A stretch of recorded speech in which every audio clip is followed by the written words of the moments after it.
दादा तुमच्या हाताला लागले, काय झाले नेमकं?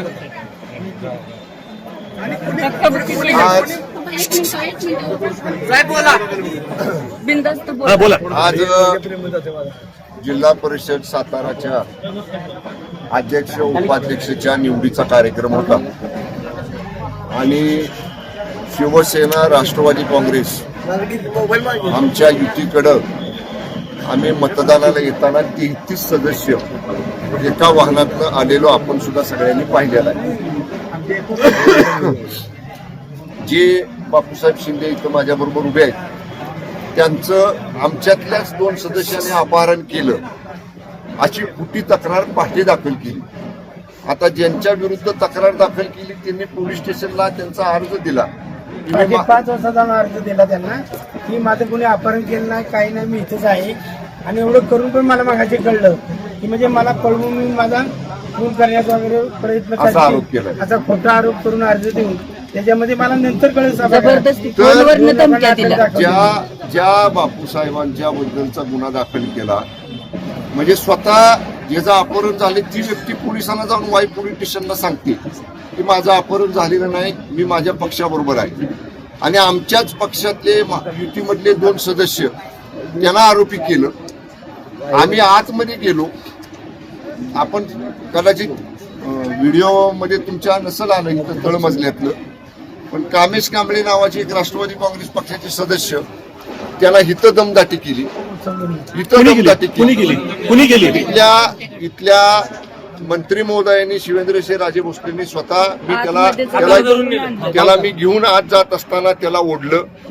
आता ज्या सदस्यांचा संबंध नाही, अमोल मोहिते नगराध्यक्ष त्यांचा काय या निवडीशी संबंध, ते कसे आत आले? फिरोज पठाण त्यांचा काय संबंध, ते सदस्य नाही, ते कसे आत आले?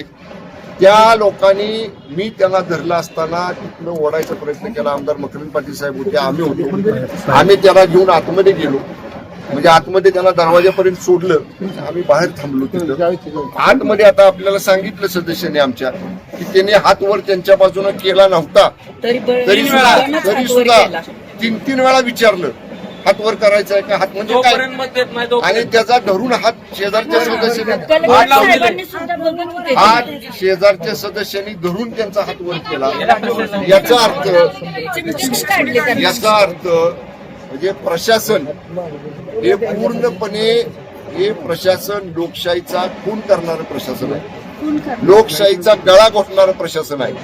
मी सांगतो, ज्या 2 सन्मान्य सदस्यांच्या विरुद्ध तिने अपहरणाचा तक्रार केली ते बापूसाहेबांनी स्टेटमेंट पोलीस स्टेशनला दिलं होतं. त्या सदस्यांना आम्ही सभागृहामध्ये त्यांना घेऊन जात असताना मी त्यांना धरलं होतं. आमच्या मांडवे संदीप मांडवेना 10 पोलीस मला ओढत होते. 10 पोलीस, मी पालकमंत्री आहे, राज्याचा मंत्री आहे. आबा तिथं माझ्या मदतीला आले, आबांना 4-4, 10 पोलीस धरत होते. म्हणजे राज्याच्या मंत्र्यांना जर पोलीस आता माझ्या हाताला लागलं, रक्त आलं त्या हातातलं, मी त्याला रुमाल बांधला, ते सगळं होईपर्यंत नंतर पट्टी या ठिकाणी केली. म्हणजे पोलीस सुद्धा घरगाड्यासारखं वागले, घरगाड्यासारखं. ज्यांचं त्यांना भारतीय जनता पक्षाच्या घरगाडीसारखं काम सातारा पोलिसांनी केलेलं अत्यंत निंदनीय कृत्य आहे, लोकशाहीचा गळा घोटणारं कृत्य आहे. निश्चितपणे याचे पडसाद सातारा जिल्ह्यामध्ये तीव्रपणाने उमटतील. आणि आम्ही जरी महायुती सरकारमध्ये मंत्री असलो तरी शेवटी आमचे पक्ष आहेत, आमच्या पक्षाचं काम करायचा आम्हाला अधिकार आहे. पक्षाचं काम करताना पोलीस बळाचा वापर केला त्यांनी, पोलीस बळाचा 100 साध्या देशाचं. जिल्हाधिकारी सुद्धा त्यांच्या प्रक्रियेमध्ये असताना त्या प्रक्रियेमध्ये आज जाऊन सगळे मंत्री आणि आमदार सरळ सांगतात आम्हाला मतदान करा, सीसीटीव्ही फुटेज बघून घ्या. याचा अर्थ प्रक्रियेमध्ये जाऊन आतमध्ये जाऊन जर बोलत असतील तर लोकशाही कुठली राहिली ती. आणि मी एक सांगतो, आता भाजप ढोलताशा वाजवू दे, पण नैतिक विजय हा शिवसेना राष्ट्रवादी काँग्रेस पक्षाचा आहे. आमचे 37 सदस्य होते, आमच्या 2 सदस्यांना त्यांनी घेऊन गेले, शिवसेनेच्या राष्ट्रवादीच्या 2 सदस्यांना घेऊन गेले. आता त्यांच्यावर डिस्क्वालिफिकेशनची प्रक्रिया पक्षामध्ये आम्ही सुरू करणार आहे, तो भाग वेगळा आहे. पण अशा पद्धतीनं बहुमत कुणाला दिलं होतं जिल्ह्याने? 37 सदस्यांना निवडून देऊन राष्ट्रवादी काँग्रेस पक्ष शिवसेनेच्या युतीला सातारा जिल्ह्याला जिल्हा परिषदेतलं बहुमत दिलं होतं.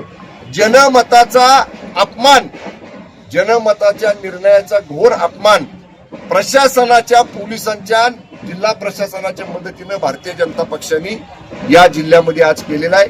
ठीक आहे, आता त्याला क्षणिक आनंद मिळेल, पण घोडे मैदान दूर नाही. पुढे खूप मोठ्या मोठ्या निवडणुका येणार आहेत इथनं पुढच्या काळामध्ये.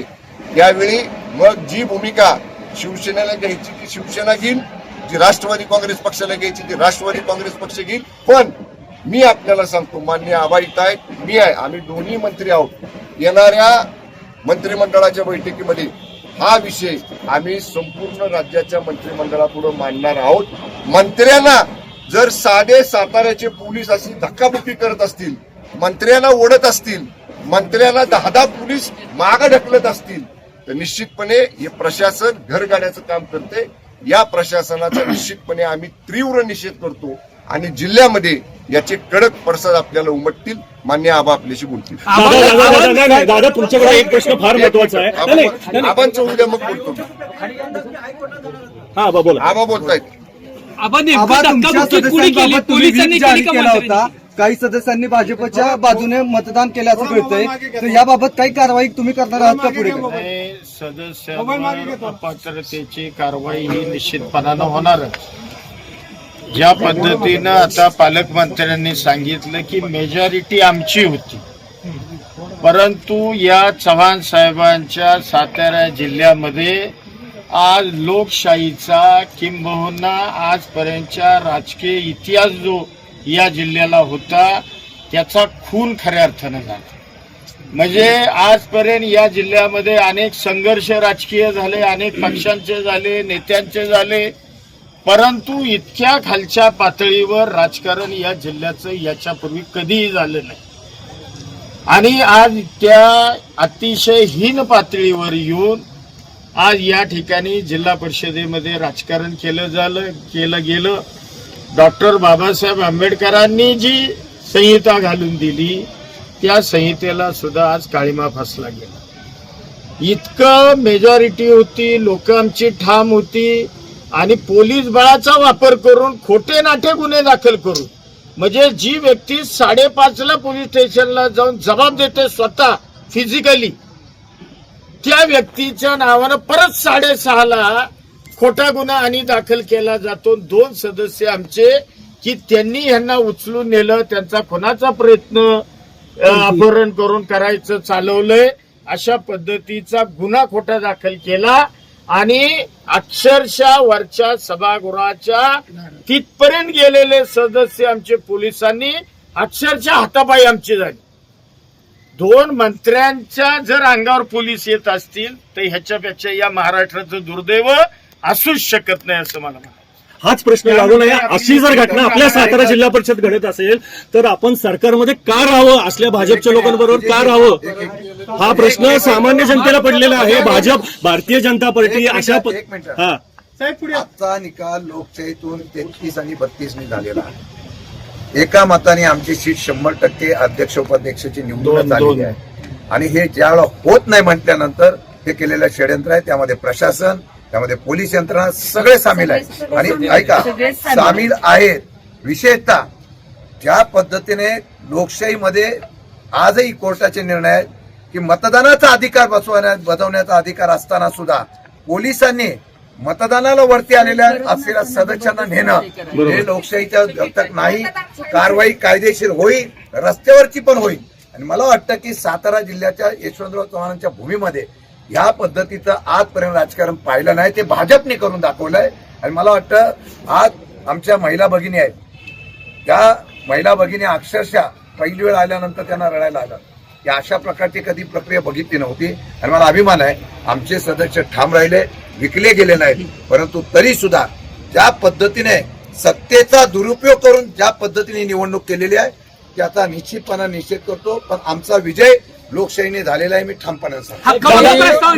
आपल्याला एकच दादा तुम्ही सांगतो, सुरुवात आजच्या प्रसंगातनं प्रशासनाला हाताशी धरून भारतीय जनता पक्षाने केलेली आहे. याचा शेवट शिवसेना आणि राष्ट्रवादी काँग्रेस पक्ष जिल्ह्यामध्ये या गोष्टीचा शेवट करेल. शेवट आकडे काय राहिले? 30 ते 30. 30 ते 30.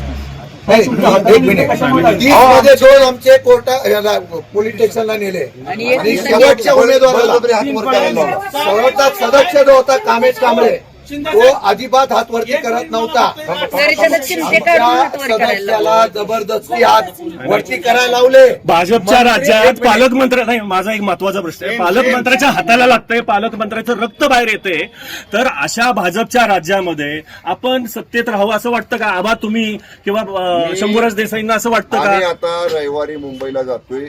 मी हा सगळा इतिवृत्तांत माननीय एकनाथजी शिंदे साहेब आमचे मुख्य नेते आहेत, त्यांच्या पहिल्यापासून आतापर्यंत काय काय घडलं हा सगळा इतिवृत्तांत भेटून समक्ष मी शिंदे साहेबांना सांगणार आहे. मान्य आबा सुनेत्रताई वहिनी साहेबांना आणि तटकरे साहेबांनी ही सांगतील. आमच्या वरिष्ठ नेत्यांना आम्ही सगळे हकीकत सांगू कशा पद्धतीने हे घडलं, त्यानंतर पुढचा निर्णय आम्ही घेऊ. दादा तुमच्या हाताला नेमकं कसं लागलं त्याच्याबद्दल मला सांगा. त्या गर्दीत काहीच कळालं नाही. जेव्हा मला दुखायला लागलं, रक्त पडायला लागलं, तेव्हा माझ्या लक्षात आलं की तिथं कापल्यासारखी जखम झालेली आहे. म्हणून तात्काळ माझा एक बॉडीगार्ड माझ्या बरोबर होता, तिनं रुमाल काढून दिला. त्या रुमालाने मी तो हात दाबून धरला, रक्त थांबू दिलं तिथलं, आणि ही सगळं संपल्यानंतर मग मी डॉक्टरला बोलून ते स्वच्छ करून घेतलं आणि डॉक्टरने त्याला बँडेज. तुम्ही तक्रार दाखल करणार आहे का? या तुम्हाला जे लागलंय, तुम्हाला रक्त आले दादा, तर तुम्ही तक्रार दाखल करणार आहे का? सांगतो ना तुम्हाला, याची सुरुवात भारतीय जनता पक्षाने केलेली आहे. ह्याचा शेवट आम्ही दोघं तिघ जण मिळून करू जिल्ह्यात. चला, धन्यवाद.